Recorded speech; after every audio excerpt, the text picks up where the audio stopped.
E aí pessoal, Shalom, tudo bem com vocês? O tema do vídeo hoje é: por que a Torá decreta a pena de morte para casos de traição? Quando a gente olha para a nossa cultura e a gente fala que a Torá decreta a pena de morte, mesmo que haja um processo para que isso aconteça, né? E eu vou explicar em detalhes mais adiante. Entretanto, ainda assim, para a nossa cultura aqui no Brasil, é um exagero, vamos dizer assim. As pessoas com certeza não apoiam esse tipo de causa aqui no Brasil. Mas eu me propus aqui a explicar por que, que essa punição é necessária, por que, que Deus achou necessário colocar isso na Torá e por que ela é benéfica e não maléfica e nem exagerada, vamos dizer assim, tá? Quando a gente está falando da Torá, a gente está falando de um conjunto de leis e regras que vem estabelecer uma sociedade. E não só estabelecer uma sociedade, mas ela vem construir essa sociedade, tornar ela resiliente o suficiente para lidar com as pessoas que não são perfeitas e ao mesmo tempo ainda preservar o crescimento dessa sociedade. Vamos relembrar aqui a aliança com Abraão. E eu preciso entrar nesses detalhes, pode parecer assim um exagero, entrar nesses detalhes, mas vamos relembrar essa aliança feita com Abraão. Quando Deus vai chamar o patriarca Abraão, ele faz uma aliança com Abraão e um dos requisitos, vamos dizer assim, dessa aliança é que ele vai ter uma descendência tão grande que as estrelas dos céus não são suficientes. Pode ser um exagero, que Deus ali estava tentando usar uma figura de linguagem para exagerar? Pode. Mas, se a gente levar isso para o literal, hoje em dia existem mais estrelas identificadas no universo do que areia no mar, na praia do mar. Então imagina quantas pessoas não teriam que ser descendentes de Abraão. Não caberia nem nesse planeta, né? A gente teria que colonizar o universo para chegar, se for literal, né? E só Deus é que realmente sabe se a promessa era literal ou se era um exagero, uma hipérbole, né? Uma figura de linguagem. Mas entretanto, a base não muda. E a base é o seguinte, cara: se eu fiz uma aliança com você e o parâmetro da nossa aliança é o seguinte: você vai ter uma descendência tão numerosa e tão grande que você vai popular, cara. Vai popular a terra inteira.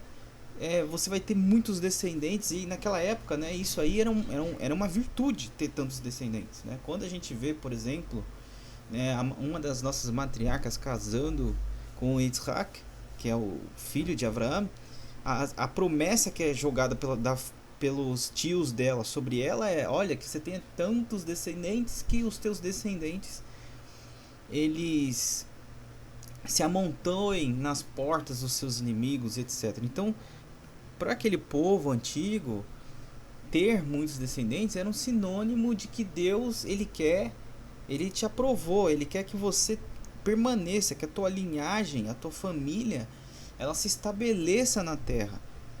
E isso está muito ligado à ideia de que a transgressão traz a morte. Então, quando você comete atos ruins, você está caminhando para a extinção, para a morte, para a liquidação da sua vida, para você morrer de um dia para o outro. Porque, lembrando, transgressão, pecado, a gente está falando de uma pessoa que está literalmente indo contra as regras da vida, né?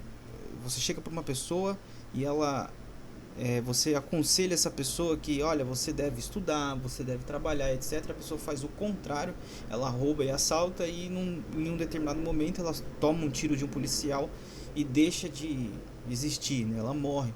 Então essa é a ideia da transgressão. Só que essas regras, esses conselhos dessa Torá que vem da raiz em Ará, que significa literalmente ensinamentos, né? O caminho que se deve andar, etc. Esses ensinamentos vêm de Deus, do próprio Criador do Universo. Não é de um senhor que viveu 1000 anos e escreveu lá a melhor forma de viver. Não, ela vem do próprio Deus e a gente acredita, obviamente, como povo judeu, que o Eterno ele criou tudo. Ele criou desde desde ali da menor partícula até a maior, então ele tem domínio, obviamente, sobre toda a realidade.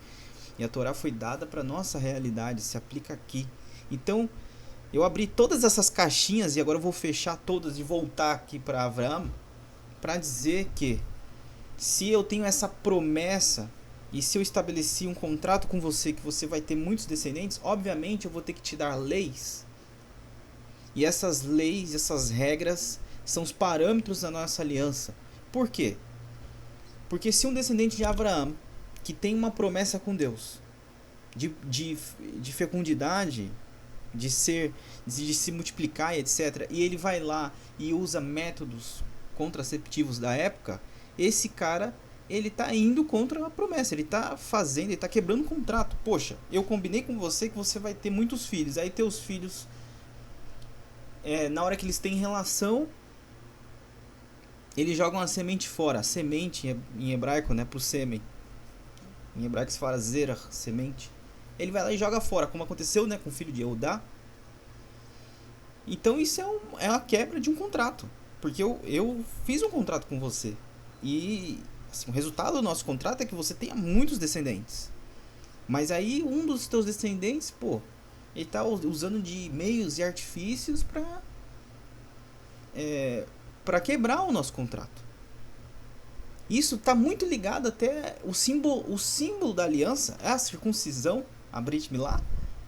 Lembrando que no passado, isso você pode pesquisar, né? Os egípcios já tinham métodos contraceptivos desde aquela época, eles tinham bastante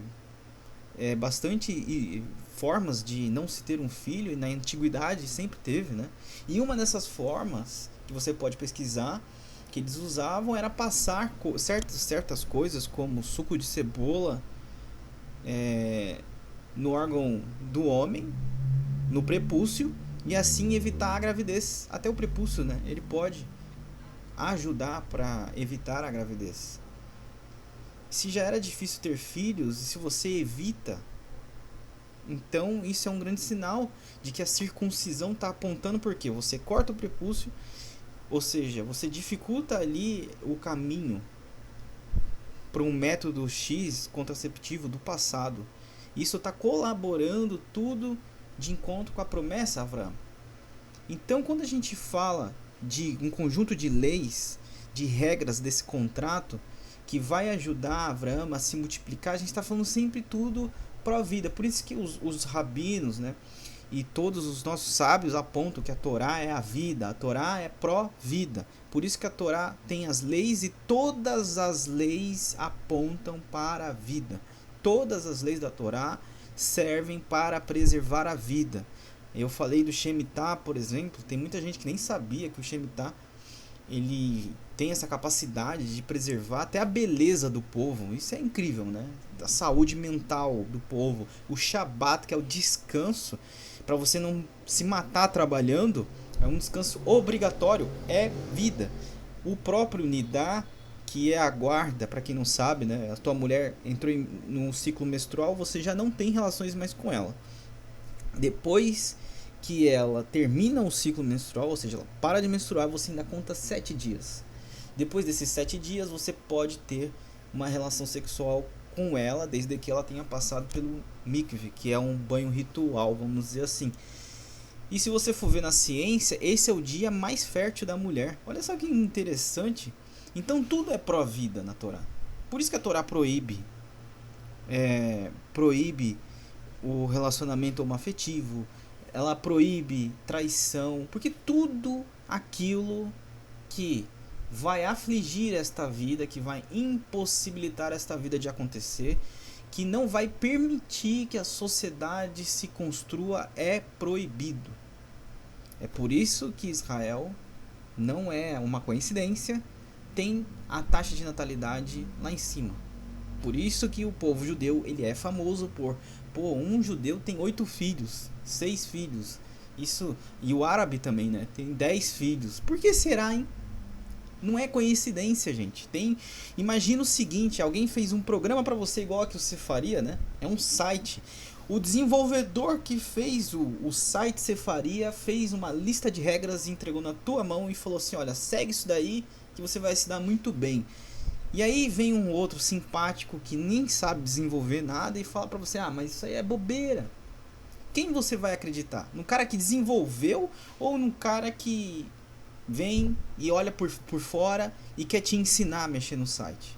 Você vai confiar num cara que desenvolveu, isso é óbvio. Da mesma forma, o povo judeu, ele tem nas mãos um código de regra de leis que foi dado por quem desenvolveu a realidade. Não só essa aqui, mas todas as que existem fora dessa. Por que que um povo judeu vai ouvir um cara lá, fulano XPTO, que vem e diz que a Brit Milá, a circuncisão não presta, o outro vai dizer que o Shabat é uma perca de tempo, que tem que trabalhar todos os dias 7 vezes por dia, o outro vem querer ensinar que tem que plantar e colher todos os anos na mesma terra e que tudo vai dar certo, o outro vem dizer que é natural que os relacionamentos homoafetivos são naturais e que tem que ser incentivado na sociedade. Por quê? Não precisa. Tudo bem, hoje Israel não é uma teocracia, o Estado obviamente, é um Estado, a gente não está obedecendo a Torá lá em Israel, obviamente, mas se você pegar na porcentagem dos 30% lá dos ortodoxos, você vai ver, a taxa de natalidade é absurda, cresce exponencialmente. O povo religioso tem crescido muito, que é o povo que é mais apegado à Torá. Eles têm o exagero deles?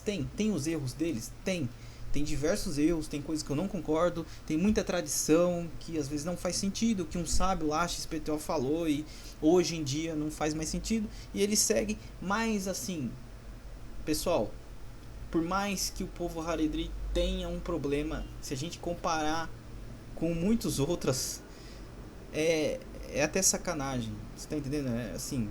É igual às vezes eu vi o cara lá brasileiro falando mal dos ortodoxos e tal, mas aí você olha a vida do cara e você fala assim, poxa, isso não faz sentido o que você tá falando, entendeu? Então assim, por mais que todos os erros e problemas que eles tenham, eles não reconhecem nenhum Messias, o Yeshua para eles não vale nada, tudo bem, mas ainda assim eles são um povo apegado à Torá. E se você for ver, se você pudesse, como Deus, né, colocar numa balança os erros e os acertos, você veria que a balança está pendendo para os acertos hoje em dia, né? Porque até o orgulho do passado, esse orgulho ele diminuiu muito, muito, muito. A tolerância aumentou bastante, por mais que, né, ainda tem muitos erros para corrigir. São seres humanos, obviamente, estão aqui para corrigir esses erros, né? Então, voltando, dando todo esse contexto que eu acho importante, eu não sei qual é o teu nível de conhecimento da Torá, não sei. Então eu tô te dando todo esse contexto, porque a Torá então vem e fala assim, cara, se você pegar o teu cônjuge, se o homem pegar a mulher flagrante, tendo relações sexuais com outro homem fora do casamento, ou seja, uma traição, este homem tem o direito de levar, na verdade ele deve levar, tanto o homem quanto a mulher para o tribunal, onde vai ser aberto um julgamento, e aí vai ser apresentadas as provas, vai ser julgado por um juiz que na época era o Sanhedrin da época. Esse juiz vai julgar as provas, vai ouvir a versão da mulher, vai ouvir a versão do homem, vai entender por que tudo isso aconteceu. E obviamente tem a jurisdição desse juiz, que é a interpretação da lei, tá? Tem muita gente que não conhece a Torá e acha assim: "Ah, matou, desculpa, me confundi. Traiu, tem que morrer". Cara, não é assim. Se você pensa que é assim, você foi enganado pela religião que for, mas você foi enganado. Tá? Não é dessa forma. A Torá é uma lei. Existe a jurisdição. O que é jurisdição? É quando eu leio a lei, interpreto e aplico a minha realidade. Pode mudar. Tudo é o depende. Em que contexto que isso aconteceu? Aí a mulher vai contar a versão dela. Ela pode contar, eu vivia. Ela pode contar coisas como: eu vivia em cativeiro, o meu marido me prendeu e tal. Olha eu ficando no segundo vídeo aqui no escuro. Já é o segundo vídeo que eu faço, eu fico aqui no escurinho. É porque, gente, ainda não anoiteceu, é pré-shabat aqui. E às vezes eu gravo no pré-shabat, tá? Ainda não anoiteceu, tá? Só pra deixar bem claro. Deixa eu ligar uma luz aqui qualquer aqui. Eu acho que não é a melhor luz do mundo, mas dá pra usar agora, né? Voltando. Então ela pode explicar coisas do tipo, o meu marido, na realidade, eu tentei divorciar dele diversas vezes, aí ele me colocou em cativeiro, eu fiquei presa, eu não consegui fugir, aí passou um cara, ele me resgatou, me tirou do cativeiro, me levou embora, né? E aí, se não fosse ele, talvez nem estaria viva hoje. E aí vai apresentar as provas, e se for comprovado, o juiz pode falar, beleza, foi uma traição, mas o cara é um criminoso, a gente não pode matar essa mulher. Entendeu? Isso é jurisdição. Jurisdição é isso. A Torá já tinha jurisdição. E hoje no Brasil tem muito problema com isso, né? Porque a interpretação dessa lei que hoje nós temos, né? Que são mais de 30 mil e vai lá, leis diferentes que se aplicam a contextos diferentes. E o povo, engraçado que hoje a gente tem tantas leis no Brasil, o povo reclama, né? Porque a Torá tem 613. São pouquíssimas leis, é quase nada, né? Tem muita gente aí que deve até duvidar se só 613 leis seriam capazes de guiar uma sociedade. Enfim, então existe essa jurisdição, não é assim. Pegou traindo, vai matar. Não. Então, pegou essa mulher traindo, vai levar. Pegou esse homem traindo, vai levar para um tribunal, vai ser julgado. Tem que estar, tanto a mulher, tem que ser pego em flagrante. A Torá é bem específica, tem que ser pego em flagrante. Se não for pego em flagrante, não existe julgamento, não foi pego. Eu tenho uma desconfiança que a minha esposa me traiu. Então você tem um processo para isso. Sabia disso? Você vai lá no templo, o Deus dá um processo pra gente e ele coloca o nome dele, ele apaga o próprio nome para poder provar se aquela pessoa traiu você ou não. Então, esse processo até de morte é pego em flagrante. Por que isso? Porque existe, cara, N cenários se isso não for feito. Então, se a pessoa, o cônjuge aqui, pode ser os dois aqui, foram pegos traindo, vai levar pro tribunal, foi provado que estava traindo mesmo e que não tinha nenhum atenuante, não tinha nada. É uma pessoa sem vergonha. O que acontecia? Era julgado, era condenado. A pessoa que foi traída, ela carregava uma pedra. Isso está em relatos talmúdicos, tá? Pegava uma pedra, se amarrava a pessoa que traiu no chão. A pessoa traída subia numa montanha gigantesca. Vamos imaginar aqui uma montanha, tá? A pessoa traída subia nessa montanha com uma rocha gigantesca. Vou colocar aqui, vou desenhar de qualquer jeito, tá? E aí se pronunciava algumas palavras, tal. A pessoa que traiu estava amarrada lá em cima e o homem jogava, nesse caso aqui, né, que eu coloquei o homem aqui em cima, não me levam a mal, tá? Jogava essa pedra gigantesca e a pessoa morria na hora, tá? O objetivo disso era isso. Não era causar dor, matar, vou matar aos pouquinhos, não. Era uma pena, cumpria na hora. A pessoa perdia o direito à vida. Por que essa punição? É o seguinte, vamos lá. Lembrando do contexto que eu te dei, tá? A Torá vem para preservar a vida. Por que a destruição do casamento por uma traição é uma coisa tão ruim ao ponto de levar à punição de pena de morte? O que acontece? A grande questão é o seguinte: qual é a base da sociedade? A sociedade, ela vai sendo construída de um micro para o macro. Não é que pegar todo mundo de uma vez vai montar uma sociedade. Você pode pegar 20 pessoas aí de países diferentes, colocar todas dentro de uma sala, eles não vão virar uma sociedade, porque tem culturas diferentes, pessoas, nomes diferentes, jeitos de fazer diferente. Não vai dar certo. Uma sociedade, ela é construída da pessoa. Então esta pessoa tem que estar bem consigo mesma, ela tem que ser provido o necessário para ela se constituir bem. E aí esta pessoa vai encontrar outra, vai casar, vai ter filhos, e esses filhos vão levar, e tudo tem que estar bem para que no fim resulte numa cultura, numa sociedade que funciona bem. Isso parece óbvio, mas as pessoas não entendem, não enxergam dessa forma. É por isso que hoje no Brasil é do jeito que é. Não existe punição. Por quê? Quando um homem trai uma mulher, vamos começar pelo início, eu ia começar pelo final, mas quando um homem se junta com uma mulher, essa mulher, no passado, principalmente na época da Torá, né, ela tinha uma família, tinha pai, ela tinha mãe, ela tinha irmãos, muitos irmãos, trabalhava, né, na fazenda da família. Esse homem também, eles se conheciam, se apaixonavam e aí decidiam se casar. Então havia uma declaração pública, que era o casamento, se fazia um documento que era a Ketubá. E isso é tudo previsto na Torá, que tem que fazer esse documento, tem que ser reconhecido no Sanhedrin, que é o tribunal. Esses dois se juntam, as duas famílias. Essa mulher tem sonhos, este homem tem muitos sonhos também. E aí eles se unem e têm filhos, certo? Deixa eu tirar aqui o meu... Vocês vão sofrer um pouco aí de interferência. Coloquei o meu fone bem aqui. Então eles têm filhos. E isso não é um filho, né? Principalmente naquela época, né? São vários.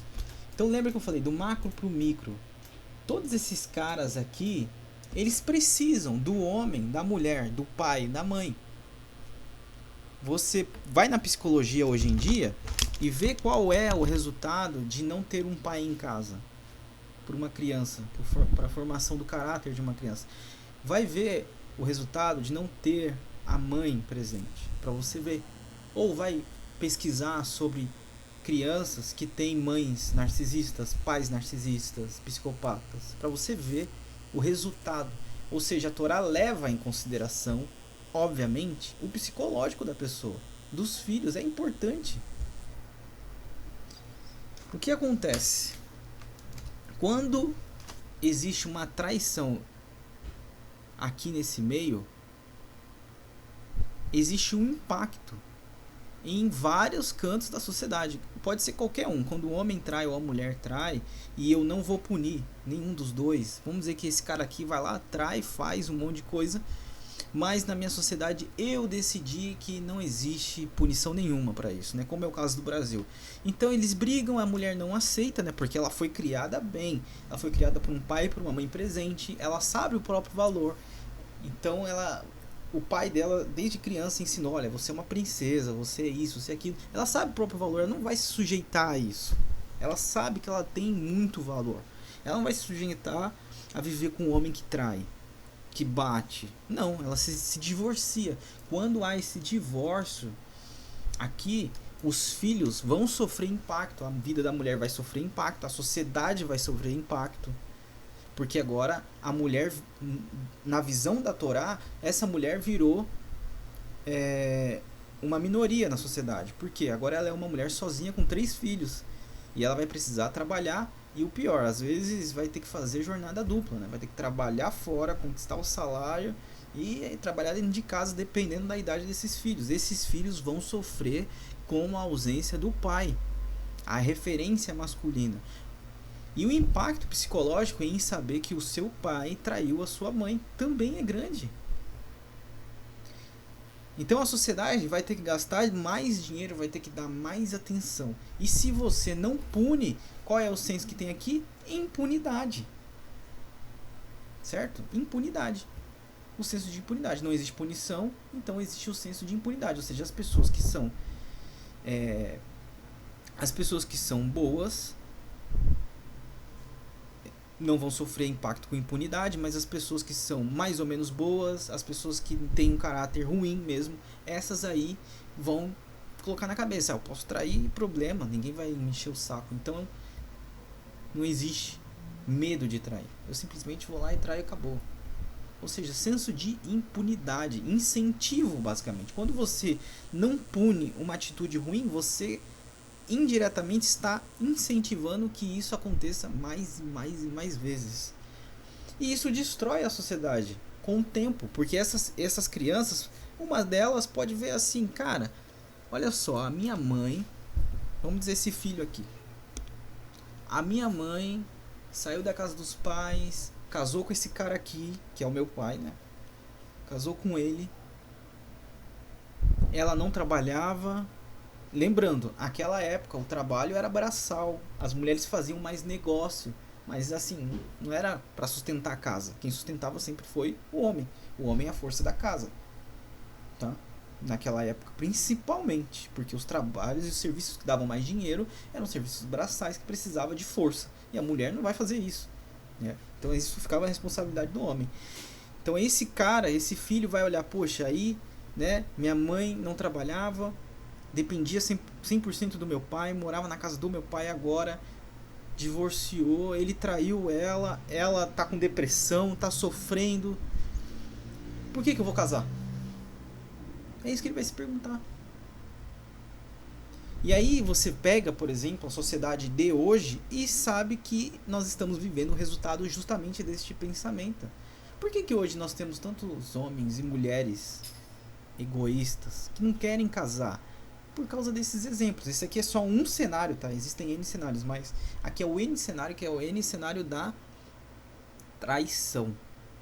Certo? Então, esse cara pode pensar, eu não vou casar, pra que eu vou casar se o meu pai traiu a minha mãe e ficou por isso mesmo, agora minha mãe tem que viver se arrastando por dinheiro. Naquela época, era uma coisa tão crítica quando, se isso acontecesse, que a mulher poderia ser levada até para a prostituição por causa de dinheiro. É por isso que Deus bate tão forte na viúva na Torá. E ela é uma minoria. E é uma minoria até os dias de hoje, tá? A minoria que eu realmente reconheço são essas, né? Os órfãos, as viúvas, etc. Que é a minoria da Torá. É as pessoas que realmente são menos favorecidas, os deficientes. Então essa mulher vai ter dificuldade em ganhar dinheiro, vai ter dificuldade em fazer papel duplo, não vai conseguir dar assistência emocional que os filhos precisam, os filhos vão crescer com trauma, e aí, cara, isso vai se potencializando e vai ecoando por todos os lados, em detalhes que talvez você não tenha nem consciência, porque essa mulher, ela não vai mais ser feliz. Muitas vezes, tá? Não 100% das vezes. Mas, por exemplo, ela não vai conseguir mais confiar em ninguém. Porque ela confiou nesse cara. Casou com ele, tudo certo. Mas quem me garante que o próximo que eu vou casar não vai acontecer o mesmo? Então ela perdeu a confiança. E ela perdeu, os filhos vão perder. Então isso gera, ao longo prazo, é óbvio que não é de 20 anos para 40 anos. Não, estou falando de 100 anos, 200 anos disso sendo normalizado e acontecendo, e acontecendo, e acontecendo, acontecendo, acontecendo. Vários e vários casos e casos e casos. E hoje em dia com a internet isso aí vai ser, isso é potencializado 10 mil vezes. Né? Porque isso gera engajamento, então tá em todo lugar. Quando acontece de um cara, virou corno, e a mulher usou e abusou dele, ele vira viral na internet, isso potencializa.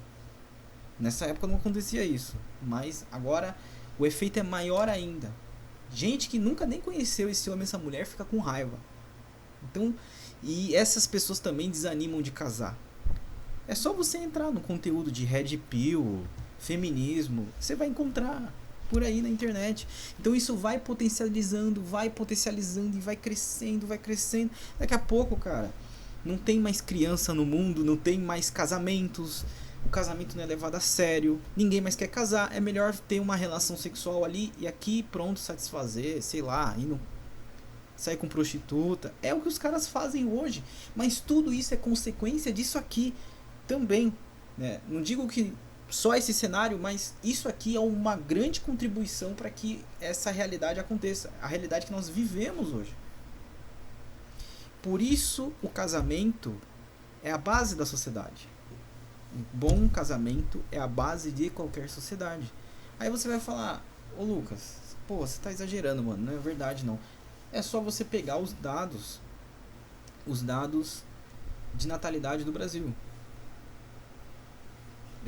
Saiu uma pesquisa recentemente falando que só no Nordeste a natalidade caiu 7%. Tem aquele parâmetro de 2 filhos por pessoa, nós estamos abaixo. Daqui a pouco o INSS, né, do jeito que funciona hoje, não vai mais funcionar daqui a 50 anos. Porque a gente vai ter mais gente velha do que gente nova para trabalhar. Então prestem atenção que isso aqui, cara, é muito real. Por isso que a Torá vem e fala assim, negão, cara, você quer trair tua esposa? Pensa duas vezes. Ô mulher, você quer trair teu marido? Pensa duas vezes. Porque se você trair e for pego, a morte é quase certa. Porque vai ser provado que você traiu. E Deus ainda deixa, ele garante o seguinte, que mesmo que a mulher faça tão bem, ou o homem, né? Ambos façam tão bem essa traição que ninguém descubra, o Eterno fala, eu vou estar lá. Eu vou fazer com que as coincidências aconteçam e você seja pego no que você está fazendo. E quando você coloca essa barreira, assim, olha, se houver traição, a pena é a morte. Quando você coloca essa barreira, as pessoas começam a pensar 2, 3 vezes antes de casar. O casamento tem que ser levado a sério. Pô, eu não posso casar com alguém que não tem objetivo, ambição, e lá na frente, ou que não combine comigo, ou que não tenha os mesmos objetivos que eu, ou que não queira ir para o mesmo lugar, ou que não seja tão religioso que eu, que daqui a 10 anos eu vou querer, posso correr o risco de, sei lá, querer trocar ele por outro. Não. O casamento então começa a ser levado a sério. Poxa, você vai casar mesmo? E aí faz sentido o casamento. Aí as pessoas deixam de as pessoas deixam de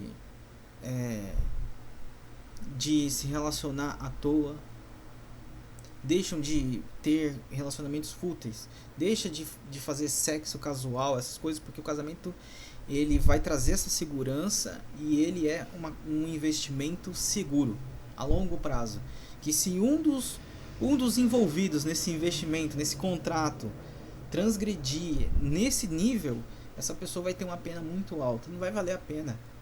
É melhor divorciar. Por isso que a Torá também, né, tem o divórcio. Porque se o casamento tá tão ruim, cara, que você não consegue olhar pro teu cônjuge, não consegue ter relação com ele, não consegue se apaixonar, a mulher não admira mais o homem não admira mais a mulher, e entra naquela bola de neve terrível. Então o Eterno vem pro nosso esposo e fala, ó, tem um processo de divórcio. Você vai lá, vai no tribunal, inicia o processo, vai ser julgado do mesmo jeito, vai ver se o motivo é um motivo real, justificável, que leve a esse divórcio. Eles vão tentar remediar 1 milhão de vezes, mas no fim das contas, se for provado que realmente aquele casamento não tem mais salvação, então vem a cartinha e vocês estão separados perante a sociedade. Aí cada um vai para o seu canto, arruma novos cônjuges e casa de novo. Ou seja, a Torá vem preservar a vida. E preservar a vida é uma coisa muito complexa, não é fácil na nossa sociedade, principalmente quando nós estamos falando de preservar a vida no meio de uma sociedade cheia de gente com problemas, cheia de gente imperfeita, cheia de gente com má intenção, cheia de gente maldosa. Preservar a vida numa sociedade dessa é muito difícil. E a Torá faz isso com excelência. Ela consegue saber pegar ali na má intenção do homem, consegue permitir o que é bom, o que é mal. Às vezes a Torá até permite que você faça algo ruim e não tenha uma punição exacerbada para que você sofra as consequências e mude. Então existe, né, igual é o caso do não pego em flagrante, né? Então existe uma série de coisas e a Torá ela vem manipular essas perspectivas, esses parâmetros da realidade para que haja crescimento de fato, haja evolução de fato. Então, da próxima vez que te perguntarem, mas por que a Torá pune a traição com morte? E como ela pune? Você vai saber responder. Espero que tenha sido útil para vocês. Até a próxima. E Shabbat Shalom. Vai começar agora.